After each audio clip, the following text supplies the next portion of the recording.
வேட்பாளர் தேர்வை விமர்சிக்கிறாங்க. அதை எப்படி பார்க்குறீங்க? ஏன் முன்னணி நிர்வாகிகள் யாரும் வரலையா களத்துக்கு? அதாவது திராவிட முன்னேற்ற கழக தலைவர் திரு ஸ்டாலின் அவர்கள் தான் செய்த தவற்றின் காரணமாக தன்னோடு இருக்கின்ற இரண்டாம் கட்ட தலைவர்களை எதிர்த்து உழைத்த நல்ல திராவிட முன்னேற்ற கழக தொண்டனுக்கோ நிர்வாகிக்கோ வாய்ப்பு கொடுக்க முடியாத ஒரு நிலை இருக்கிறது.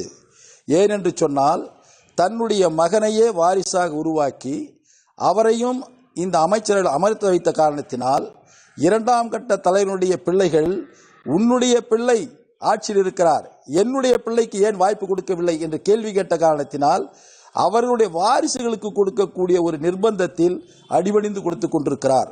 ஆனால் அனைத்திந்திய அண்ணா திராவிட முன்னேற்ற கழகம் ஒரு ஜனநாயக இயக்கம். இந்த கட்சிக்கு தலைமை ஏற்கின்றவர் பாருங்கள், புரட்சித் தலைவர் இந்த இயக்கத்தை உருவாக்கினார்கள். புரட்சித் தலைவி அம்மா அவர்கள் இந்த இயக்கத்திற்கு தலைமையேற்று வழிகாட்டினார்கள். சாதாரண தொண்டராக இருந்த எடப்பாடி பழனிசாமி அவர்கள் இன்று இந்த இயக்கத்திற்கு தலைமை பொறுப்பேற்றிருக்கிறார். அப்படி சாதாரண தொண்டராக இருந்து தலைமை பொறுப்பேற்றிருக்கின்ற எடப்பாடி பழனிசாமி அவர்கள் சாதாரண தொண்டர்களையும் அழைத்து புதுமுகங்களை, இளைஞர்களை, படித்தவர்களை வாய்ப்பு கொடுத்திருக்கிறார். அது எங்களுக்கு பெருமையாக இருக்கிறது என்பதை தெரிவித்துக் கொள்கிறேன். 2026 சட்டமன்ற தேர்தலையும் முன்னாள் அமைச்சர்களோ முன்னாள் நாடாளுமன்ற உறுப்பினர்களோ களமிறங்காம எல்லாரும் புதியவர்களா இருப்பாங்க அப்படின்னு எதிர்பார்க்கலாமா? இந்த கேள்விகளுக்கு பதில் சொல்ல வேண்டிய அவசியம் இல்லை.